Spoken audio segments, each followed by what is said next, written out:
नमस्ते, money capital channel में आप सबका स्वागत है। ये वीडियो शुरू करने से पहले अगर आपने पहली बार इस चैनल को विजिट किया है तो इस चैनल को सब्सक्राइब कीजिए, क्योंकि आपको शेयर मार्केट रिलेटेड अपडेट जानकारी इस चैनल पर मिलती रहेगी। आज हम जिस शेयर के बारे में जानने वाले हैं उसका नाम है रेडिंगटन इंडिया। इस कंपनी के बोर्ड की तरफ से दो ज़बरदस्त अनाउंसमेंट हुई है। सबसे पहले अनाउंसमेंट पर नज़र डालते हैं। अब हम बिल्कुल उस न्यूज़ के पेज पर आ चुके हैं। वो कौन सी पहली न्यूज़ है उसके ऊपर हम नज़र डालते हैं। जो पहली न्यूज़ थी वह है Redington India on Wednesday announced that the board of the company has approved bonus issue in the ratio of 1:1। इसका मतलब इस कंपनी के बोर्ड ने वेडनेसडे को मतलब आज अनाउंसमेंट किया कि जिसके भी पास इस कंपनी का एक शेयर होगा उसके बदले उसे बोनस में एक शेयर दिया जाएगा। अगर वही किसी भी रिटेल इन्वेस्टर के पास या किसी के भी पास इस कंपनी के 100 शेयर है तो उसे उसके बदले 100 शेयर मिल जाएंगे। सिंपल भाषा में कहेंगे तो जिसके पास जितने शेयर है उसे बोनस में उतने शेयर मिल जाएंगे। इस न्यूज़ का दूसरा पॉइंट है the record date for reckoning the eligible share holders entitled to be allotment bonus share has been fix as August 20।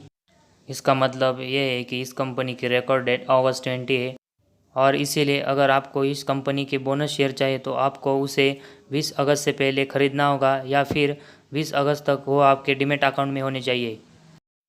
इस बोनस शेयर के न्यूज़ के बाद जो कंपनी के बोर्ड ने दूसरी इम्पोर्टेंट न्यूज़ की अनाउंसमेंट किए उसके ऊपर नज़र डालते हैं। For the year ending March 21 Redington India has declared an equity dividend of 580% amounting to ₹11.6 per share. ये दूसरी न्यूज़ है जो कंपनी के बोर्ड ने अनाउंसमेंट की थी, वो डिविडेंड के बारे में है। उसके बाद इस न्यूज़ के दूसरे इम्पोर्टेंट पॉइंट पे नज़र डालते हैं। At the current share price of ₹304, this is a result in dividend yield 3.82%। The company has good dividend track report and has consistently declared dividends for the last 5 years। इसका मतलब देखेंगे तो company पिछले 5 साल से अच्छा खासा डिविडेंड दे रही है, लेकिन हमें ये पता होना चाहिए कि कंपनी रियल में ही अच्छी है या फिर कंपनी अपने रिटेल इन्वेस्टरों को लुभाने के लिए ये डिविडेंड दे रही है। अब हम इस कंपनी के बैलेंस शीट के ऊपर नज़र डालते हैं और देखते हैं कि कंपनी फंडामेंटली कैसी है। सबसे पहले अब हम कंपनी के प्रोस और कॉन्स मतलब अच्छी और बुरी बातों पर नज़र डालते हैं। कंपनी हैज़ अ रिड्यूस और डेट, कंपनी अपना कर्जा कम कर रही है। Company almost debt free, company के ऊपर कोई भी कर्जा नहीं है। Company has been maintaining a healthy dividend pay out of 36.85%। इसके बाद कंपनी के क्वार्टर रिजल्ट पर हम नज़र डालते हैं। कंपनी के ऑपरेटिंग प्रॉफिट देखेंगे तो 255 करोड़, उसके बाद 233 करोड़, 248, 298, 244, 205, 289, 424 करोड़ और लास्ट में 425 करोड़। इस कंपनी का क्वार्टरली ऑपरेटिंग प्रॉफिट देखने के बाद ये कंपनी लगातार अच्छा परफॉर्मेंस कर रही है। इसके बाद अब हम इस कंपनी के नेट प्रॉफिट के ऊपर नज़र डालते हैं कि net profit quarter to quarter कैसा है। सबसे पहले 119 करोड़, फिर से 89 करोड़, 176 करोड़, 189 करोड़ और 303 करोड़। कंपनी के नेट प्रॉफिट में भी क्वार्टर टू क्वार्टर जंप देखने को मिल रही है। क्वार्टरली रिजल्ट के बाद अब हम इस कंपनी के 5 साल के प्रॉफिट और लॉस स्टेटमेंट के ऊपर नज़र डालते हैं। सबसे पहले मार्च 16 का सेल्स देखेंगे तो 35,000, मार्च 17 का 41,000, मार्च 18 का 41, मार्च 16 का 46, मार्च 20 का 51 और मार्च 21 का 56,000 है। कंपनी के सेल्स में ईयर टू ईयर अच्छी जंप देखने को मिल रही है।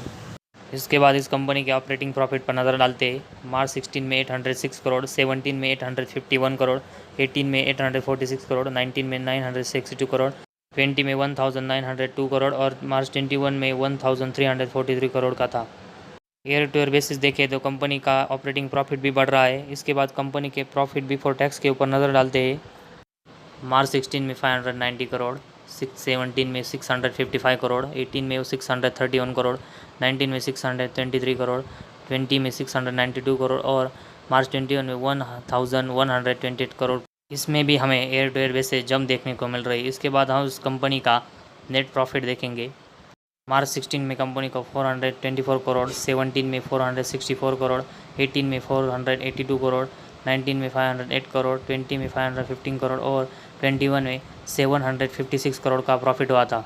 कंपनी का नेट प्रॉफिट में year to year basis jump देखने को मिल रही है और साथ ही में कंपनी के ईपीएस देखेंगे तो एयर टू एयर इसमें भी हमें जंप देखने को मिल रही है। इस कंपनी का क्वार्टर रिजल्ट और नेट प्रॉफिट देखने के बाद ये पता चलता है कि ये कंपनी फंडामेंटली स्ट्रांग है और अगर आप इसे डिविडेंड बोनस के लिए या फिर लॉन्ग टर्म किसी भी के लिए खरीदे तो ये कंपनी अच्छी है। आज के वीडियो में बस इतना ही। अगर आपको हमारा ये वीडियो पसंद आया और ऐसे वीडियो देखना चाहते हैं तो हमारे चैनल को सब्सक्राइब कीजिए।